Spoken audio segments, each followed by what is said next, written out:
You will be given 10 minutes to transfer your answers to the answer sheet. Now turn to Part 1.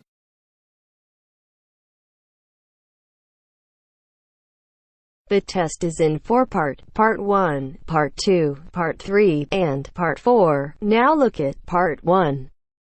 Part 1. You will hear a conversation between a university student and a librarian about using the city archives. First, you have some time to look at questions 1 to 4.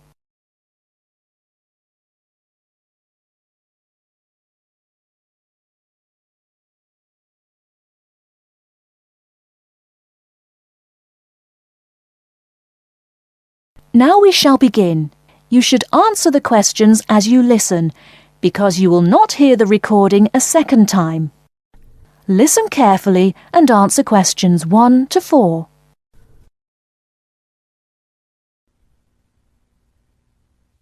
Hello. I was wondering if you could give me some information about using the archives? I'd be happy to. Are you a resident of the city? Actually, I live just outside the city, but I study at the university downtown. That's fine. All you need to do is show your university identification card, and you can use the archives at no charge, as long as your ID card is current, of course. Yes, it's valid. So I don't have to pay anything? No, city residents pay an annual fee, but students can use the archives for free. Everyone else needs to get special permission from the director, but that doesn't apply to you, of course. Oh, good. I was also wondering about the schedule. I have classes every day, Monday through Friday, and I also have a part-time job, so I could really only use the archives on weekends. That's not a problem at all. We're open all weekend. Actually, the only day we're closed is Monday, so you can come any day, Tuesday through Sunday. Are you open in the evenings? Yes, we're open from 9:30 in the morning until 8:30 in the evening. That will fit my schedule well.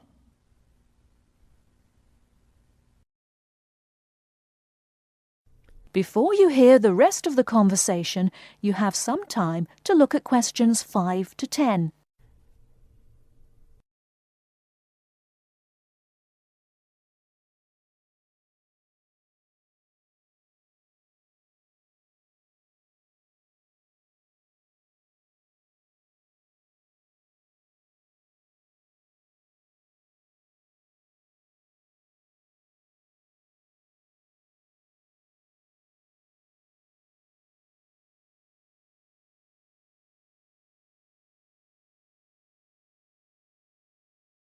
Now listen and answer questions 5 to 10.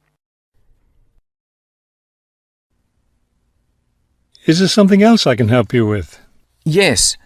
One thing I'll be needing to see for one of my class projects is old photographs. Do you have photographs of the city in the 19th century that I could look at? Yes, we store all the photographs in the basement. Those stairs over there will take you down to the photography collection. Just tell the librarian there what you're interested in, and he'll help you. Those would be 19th century photographs? Yes, the entire collection is there. Now, if you're interested in seeing documents from the 19th century, those are right here on the ground floor. I would like to see some of those documents. Does that collection include newspapers too? No, all the newspapers from the earliest ones in the 18th century up to the current time are on the second floor. Here, let me just give you this map of the archives, and you'll be able to find whatever it is you need. Thank you. Oh, I see you have a whole room devoted to maps. Yes, on the third floor. That's great, because one thing I need to do is look at how the city has developed over time. I'm sure you'll find a lot of helpful information there. Of course, some of the maps are several centuries old, so generally visitors are only allowed to see photographic reproductions of them. That shouldn't be a problem. What's this on the fourth floor? Ogden's Woolen Mill. As I'm sure you know, Ogden's Woolen Mill was the major entity responsible for the growth of this city in the 19th century.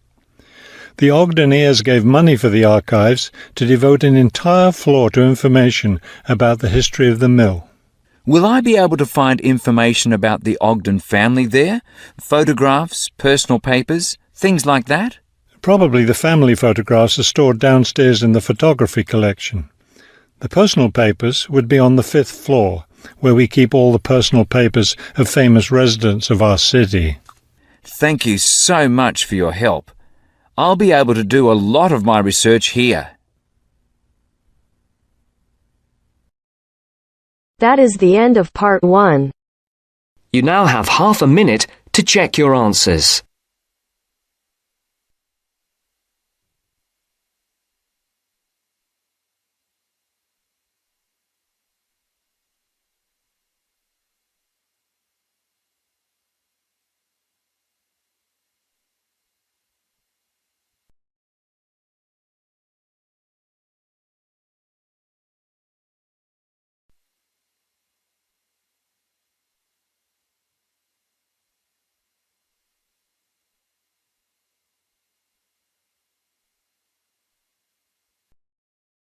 Now turns to part 2.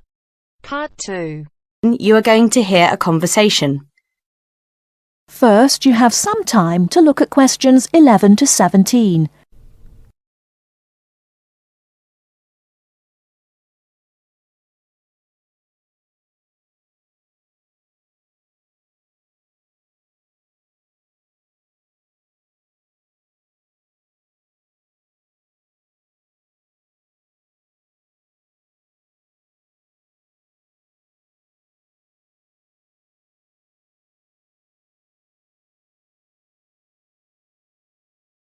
Now, listen carefully and answer questions 11 to 17.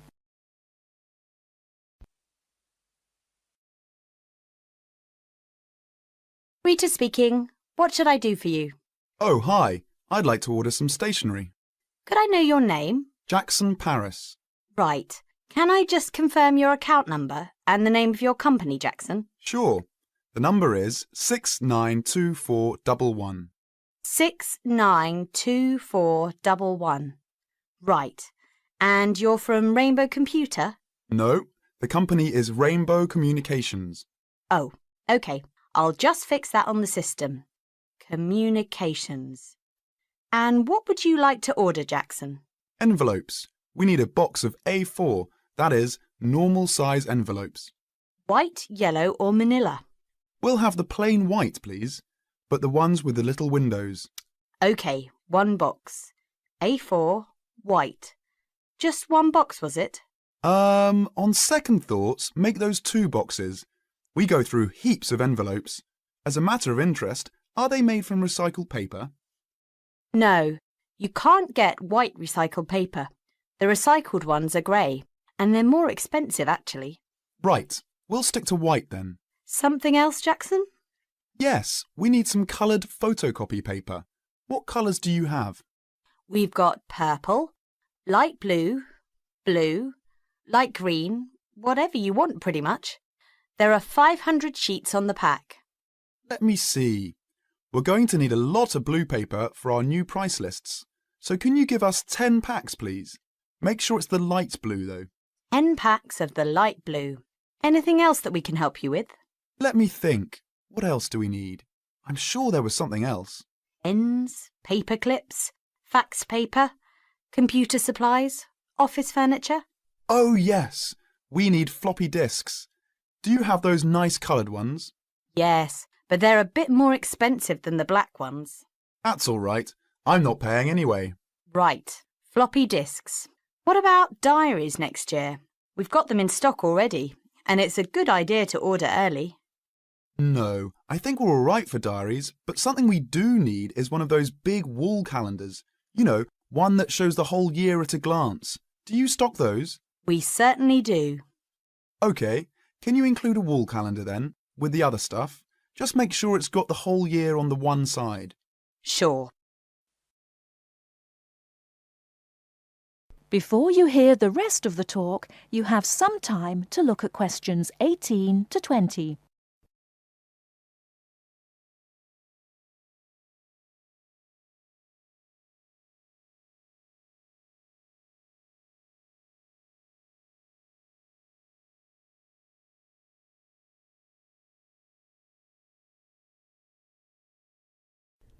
Now listen and answer questions 18 to 20. And do you have a copy of our new catalogue? No, I don't. But would you send one? Yes, I'll pop one in with the order. You'll find it a lot easier to remember what you need if you have our catalogue in front of you next time. Yes, good idea. And when can you deliver this? Should be with you tomorrow morning. Can you make sure that it's not after 11:30 a.m? Because we have to go out at 12. There's only myself here on Fridays. Fine. I'll make a note in the delivery docket that they should deliver before 11:30. Thanks very much. Thanks. That is the end of part 2. You now have half a minute to check your answers.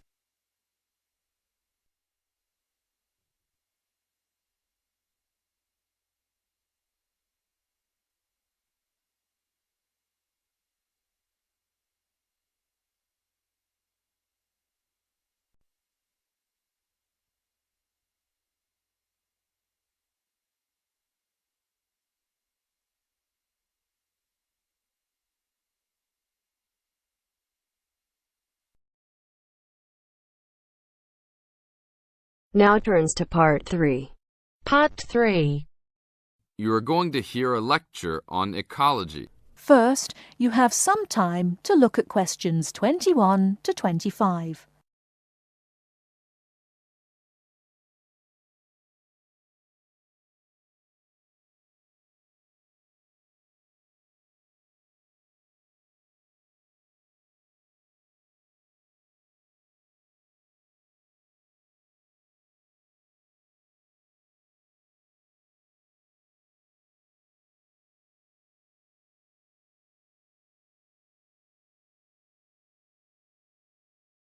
Now listen carefully and answer questions 21 to 25. Good afternoon. I'd like to turn it over to Dr. Carey, who will talk about the programme in restoration ecology. Thanks, Chris. A lot of people think that human beings can do whatever they want to the environment. But as Aldo Leopold taught, land is a system of interdependent parts which should be regarded as a community and not a commodity. Well, that idea has influenced what we teach here in our program, where students come from all over the world to learn about restoring native plant communities back into an ecologically natural state. This field is therefore a combination of formal science with practical applications, and that is quite attractive to many people.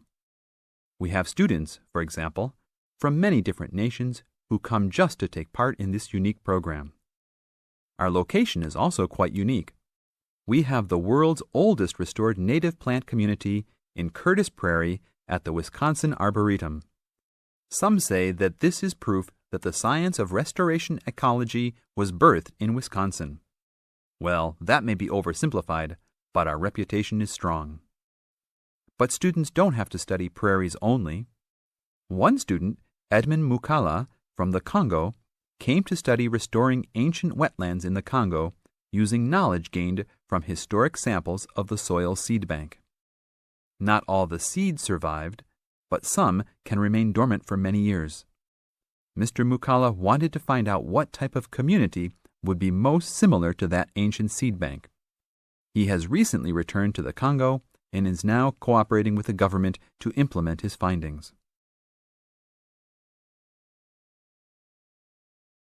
Before you hear the rest of the talk, you have some time to look at questions 26 to 30.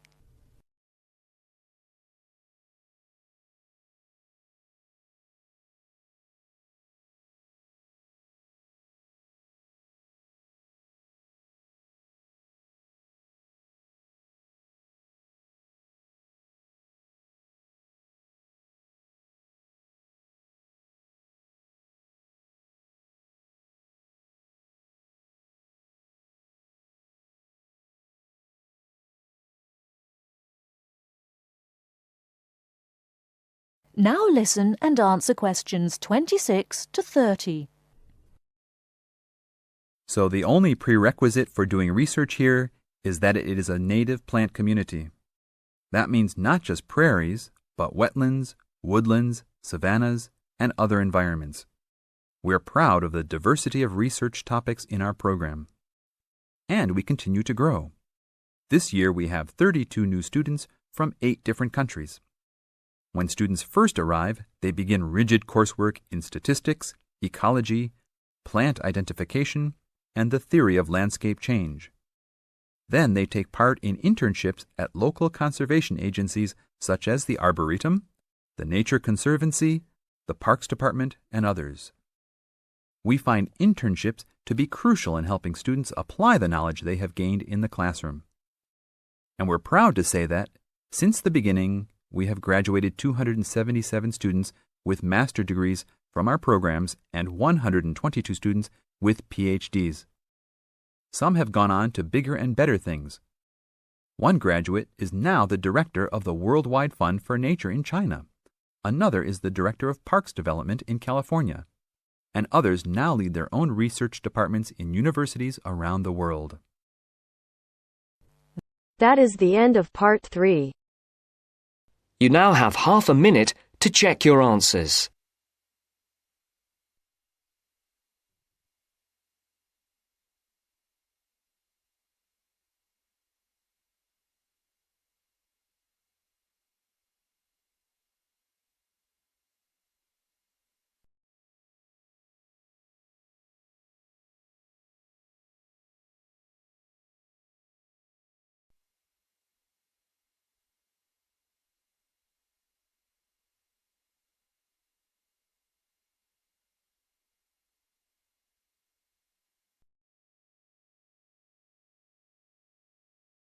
Now turns to part 4. Part 4. 9. Listen to the second part of our lecture. As you listen, complete the notes below. First, you have some time to look at questions 31 to 40.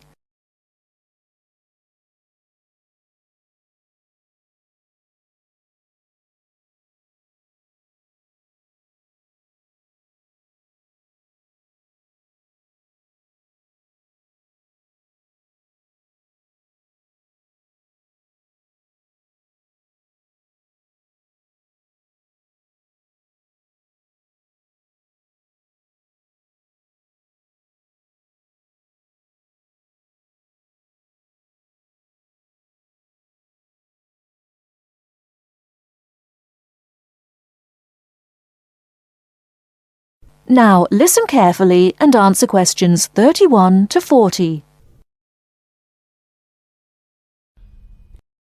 River dance is not just an expression of self-confidence, a kind of culturally interesting pop song. It tells the story of a people through song and dance. It tells the story of the people whose spirit was broken by an event which occurred in the middle of the last century, but continued to affect the society until 1961, the Great Famine. What is a famine? In 1840, the official population of Ireland was 8 million.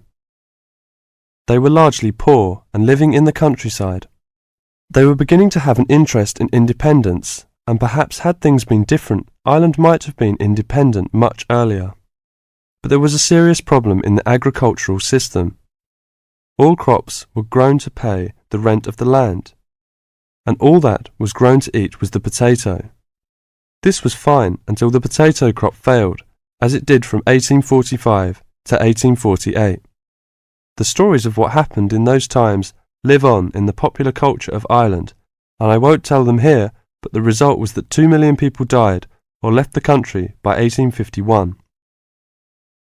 When you realise that the population continued to go down until 1961, you can realise what a disastrous effect this famine had on the people.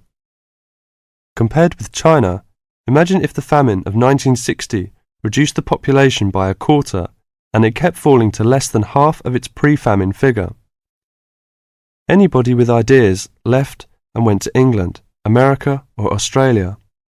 The people left behind were broken by their experiences and, in effect, the famine and its consequences put an end to all serious development in the country until well into this century.